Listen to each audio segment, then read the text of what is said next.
महामहिम राष्ट्रपति जी को चिट्ठी लिखी थी। उस चिट्ठी की कॉपीज हम आप सब लोगों को बांट रहे हैं।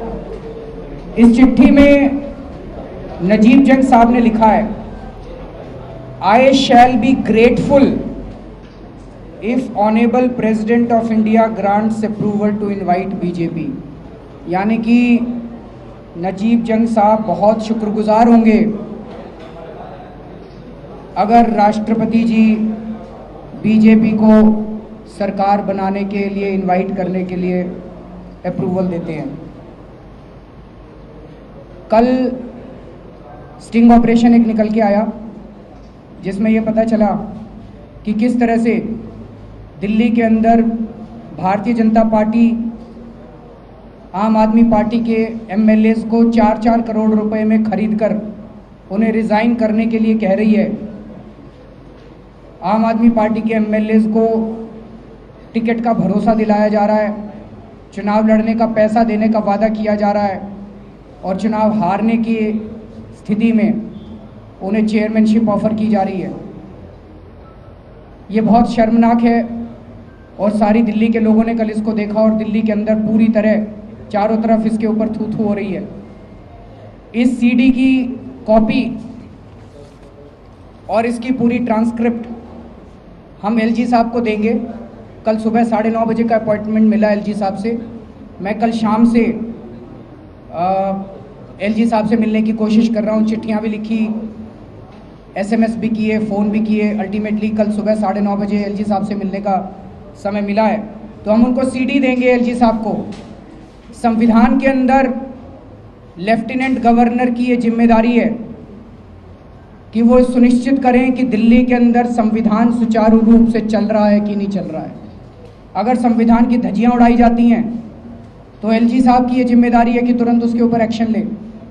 जिस किस्म की कोशिशें भारतीय जनता पार्टी कर रही है, एमएलएज के ऊपर दबाव बनाया जा रहा है, एमएलएज को खरीदा जा रहा है, सीधे सीधे संविधान की धज्जियां उड़ाई जा रही हैं, बेईमानी से सरकार बनाने की कोशिश की जा रही है, तो ये लेफ्टिनेंट गवर्नर साहब की संवैधानिक जिम्मेदारी बनती है कि इसके ऊपर तुरंत एक्शन लेकर राष्ट्रपति को अवगत कराएं और राष्ट्रपति साहब से उचित दिशा निर्देश लें। तो कल हम सुबह 9:30 बजे उनसे मिलकर कहेंगे कि अपनी 4 सितंबर की इस चिट्ठी को वो रिवाइज करें और तुरंत राष्ट्रपति जी को वो रिपोर्ट भेजें इसके ऊपर कि किस तरह से दिल्ली के अंदर संविधान की धज्जियां उड़ाई जा रही हैं और संविधान को की रक्षा के लिए वो राष्ट्रपति जी से उचित दिशा निर्देश लें और इस चिट्ठी को रिवाइज करके कहें कि बीजेपी को अब सरकार बनाने के लिए इनवाइट ना किया जाए। ये हम उनको एलजी साहब को कल मिलके बोलेंगे।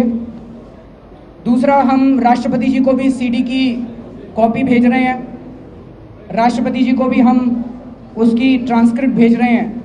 अभी मामला राष्ट्रपति जी के पास है, राष्ट्रपति जी को एलजी को उचित दिशा निर्देश देने हैं। हम राष्ट्रपति जी से भी निवेदन करेंगे कि वो बीजेपी को सरकार बनाने के न्योते का जो एलजी साहब ने प्रस्ताव रखा है उसको खारिज कर दें। तीसरी चीज़, पूरे दिल्ली के अंदर अब हम आंदोलन छेड़ेंगे, पूरी दिल्ली में जाएंगे, जनता के बीच में जाएंगे, इस सीडी को दिखाएंगे जनता को और जनता को कहेंगे कि किस तरह से भारतीय जनता पार्टी दिल्ली के अंदर षड्यंत्र रच रही है, जनतंत्र की हत्या कर रही है, संविधान की धज्जियां उड़ा रही है और आम आदमी पार्टी के एमएलएज को खरीद फरोख्त करके सरकार बनाने की कोशिश की जा रही है। पैसे के बल पर सारी गरिमाओं को, सारी ईमानदारी को, इथिक्स को, मोरालिटी को ताक पे रख के बीजेपी सरकार बनाने की कोशिश कर रही है। तीसरी चीज, आज कुछ ये चर्चा चल रही थी, हम इससे मिल रहे हैं, हम उससे मिल रहे हैं, हम सबसे मिल रहे हैं जी। हम शोएब इकबाल से भी मिल रहे हैं, हम शौकीन से भी मिल रहे हैं, हम बिन्नी से भी मिलने की कोशिश कर रहे हैं, हम कांग्रेस वालों से भी मिल रहे हैं और हम बीजेपी के अंदर कुछ ईमानदार आवाज़ें जो हैं उनसे भी मिल रहे हैं और उन सबसे ये कहने की कोशिश कर रहे हैं, सबको कह रहे हैं कि भैया ये बीजेपी की जो जोड़ तोड़ करके बेईमानी से सरकार बनाने की कोशिश हो रही है, बीजेपी जो खरीद फरोख्त करके सरकार बनाने की कोशिश कर रही है, हम सब लोगों को मिलके उनकी इन नापाक कोशिशों को नाकामयाब करना है और इसके लिए हम सबसे बातचीत कर रहे हैं। लेकिन ये मैं पूरे आधिकारिक तौर पे आज आपको बोल दूं कि हम सरकार बनाने की बिल्कुल कोशिश नहीं कर रहे हैं, ना हम किसी से समर्थन मांग रहे हैं, ना हम किसी इंडिविजुअल से, ना किसी पार्टी से समर्थन मांग रहे हैं। आम आदमी पार्टी दिल्ली में चुनाव चाहती है और केवल चुनाव चाहती है। चुनाव के पहले दिल्ली में सरकार बनना नामुमकिन है। जो भी सरकार बनेगी दिल्ली के अंदर वो चुनाव के बाद बनेगी। तो आम आदमी पार्टी किसी से सपोर्ट नहीं मांग रही है, कुछ नहीं है, लेकिन हम बातचीत सबसे करेंगे और लगातार हम हमारे एमएलए, हमारे सब लोग उनसे संपर्क करके बीजेपी की नापाक कोशिशों को ख़त्म करने के लिए, इनको असफल बनाने के लिए हम कोशिश कर रहे हैं, प्रयास कर रहे हैं। और हम लोग कल या परसों इस पूरे मामले में पुलिस कमिश्नर साहब से मिलकर एफआईआर भी दर्ज कराने के लिए कहेंगे। हम आने वाले 3-4 दिनों में, उसकी सारी तैयारी चल रही है, वकील के साथ बैठ के हम इलेक्शन कमीशन में पिटीशन भी देंगे।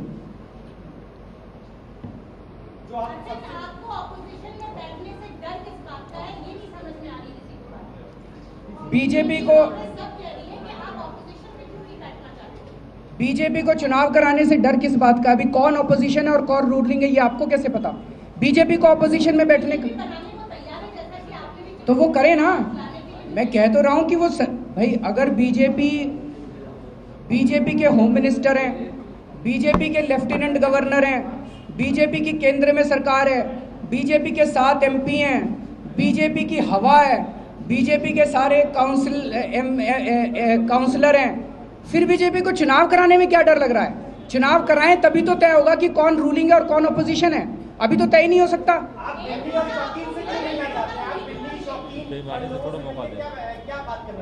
हम बात ये कर रहे हैं कि सब लोगों को मिलके बीजेपी की इन नापाक कोशिशों को बंद करना पड़ेगा, जो वो जोड़ तोड़ करके सरकार बनाने की दिल्ली में कोशिश कर रहे हैं। ये एबीपी न्यूज़ के हिसाब से थोड़ी चलेगा, ये तो संविधान के हिसाब से चलेगा ना। तो नहीं, बिल्कुल नहीं चलना चाहिए ये बिल्कुल बेईमानी से कोशिश नहीं करने देंगे ना। संविधान में एक मिनट संविधान में ये कहीं नहीं लिखा कि एक बार एक पार्टी को कोशिश करने दी जाए और दूसरी बार दूसरी पार्टी को। ये कहाँ लिखा है? संविधान में तो कहीं नहीं लिखा। जिसकी मेजॉरिटी, एक मिनट, जिसकी मेजॉरिटी है वही सरकार चलाएगा। एक मेजॉरिटी नहीं है ना।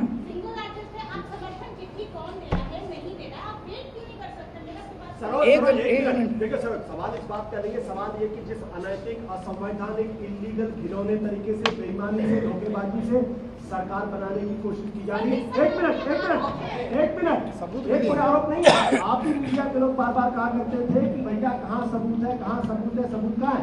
जब हमने आपको सबूत दिखाया तब आप लोग कह रहे हो कि ये बात। सरोज एक मिनट बात सुनिए। आप सिर्फ आपके कहने सारी बात नहीं हो सकती ना। हम कह रहे हैं कि आज दिल्ली के अंदर चुनाव कराइए। लोकसभा की सारी 7 सीटें बीजेपी ने जीती हैं। उसका दावा है कि 60 सीटों पर वो जीत रही है। तो अगर 60 सीटें लेकर आएगी तो अरविंद केजरीवाल को विपक्ष में बैठने में क्या प्रॉब्लम होगी? कोई प्रॉब्लम नहीं। लेकिन अगर आप बेईमानी से सरकार बनाने की कोशिश करोगे, विधायकों को खरीदकर सरकार बनाने की कोशिश करोगे, तो हम पूरी उसको रोकेंगे। पार्टी किसी भी हद तक जाएगी उसका विरोध करने के लिए। आपका सवाल है, जवाब तो सुन लीजिए। अपने आप जवाब देना चाहती है, सवाल का जवाब सुनना चाहती है? आपने सवाल पूछा, जवाब तो सुनिए। हाँ, तो इसलिए जो आपने पूछा है, 32 की जब उनकी संख्या थी तब भी वो सिंगल लार्जेस्ट पार्टी थी।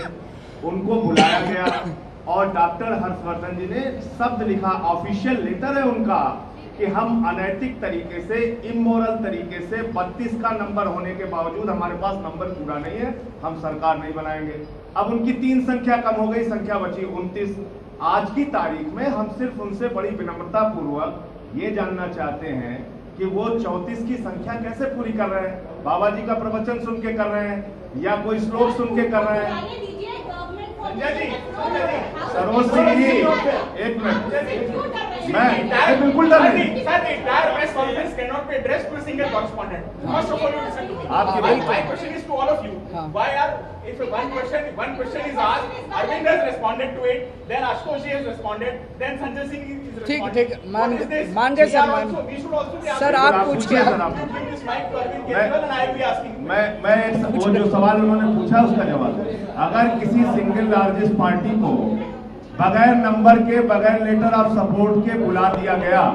तो इस देश में इतिहास रहा है बहुत सारी सरकारों का कि उनके पास संख्या पूरी होने की वजह से भी अगर उनको सिंगल लार्जेस्ट पार्टी की वजह से बुलाया गया और सरकार उन्होंने बनाई तो उन्होंने जोड़ तोड़ किया है, खरीद फरोख्त की है, मंत्री पद बांटे हैं।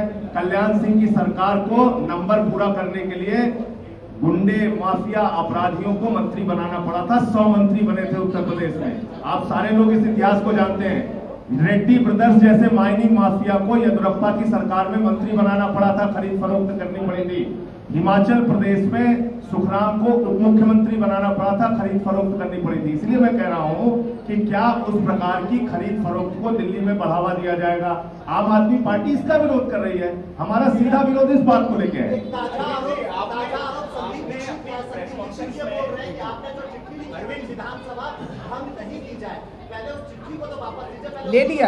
ले लिया एलजी साहब से मिलके ले लिया है और उस चिट्ठी में 1 हफ्ते का टाइम था। 1 हफ्ता पहले कब का पूरा हो गया? आपने अपने लेटर, ये जो लेटर आपने दिया है, सबसे पहले आपने मुद्दा उठाया कि एलजी साहब कह रहे हैं कि I will be grateful to the honourable president. इसको आपने अंडरलाइन पेश करके किया है। इसको आप इसके माध्यम से क्या कहना चाहते हैं? हम ये कहना चाहते हैं एक कॉन्स्टिट्यूशनल अथॉरिटी की लैंग्वेज ये होनी चाहिए थी। अगर ये इंडिपेंडेंट अथॉरिटी होता that in my opinion, suppose he wanted to make this recommendation, in my opinion so and so party is the single largest party and they may be invited and I seek appropriate directions from the excellency, ये लिख सकते थे। उन्होंने लिखा है I shall be grateful। Why should he be grateful if BJP is invited?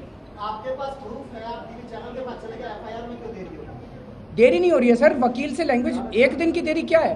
कल दे रहे हैं ना, कल दे तो रहे हैं, जा तो रहे हैं पुलिस कमिश्नर के पास। भाई कल जाएंगे, परसों जाएंगे, ऐसा भी क्या है? अभी सारा के बनाना पड़ता है सर, वो ऑफिशियल टेक्निकल नहीं। I never said that. I said समय आने पे, जरूरत पड़ने पे अगर वो सरकार बनाने की कोशिश करेंगे तो जिन जिन विधायकों को उन्होंने संपर्क किया है, वो कह रहे हैं ना 4-5 है, 4-5 से ज़्यादा हैं जिनसे उन्होंने संपर्क किया है, हम अप्रोप्रिएट टाइम पे और भी चीज़ें डिस्क्लोज करेंगे।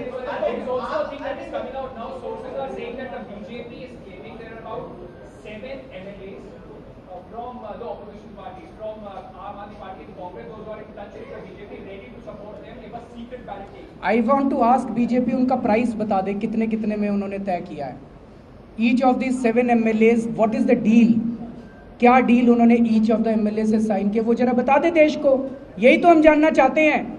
उन 7 MLAs का कोई बीजेपी से प्रेम नहीं हो गया, उन 7 MLAs को खरीदा होगा बीजेपी ने।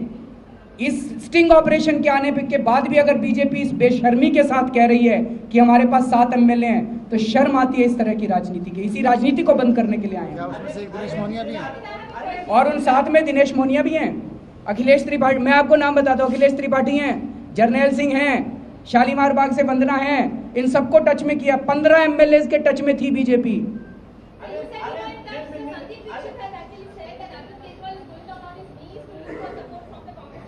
That is all crap.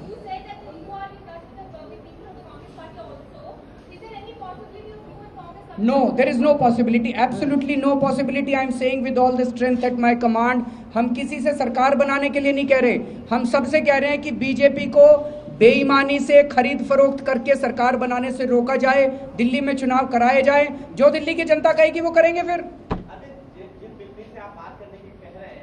सबसे करेंगे सर।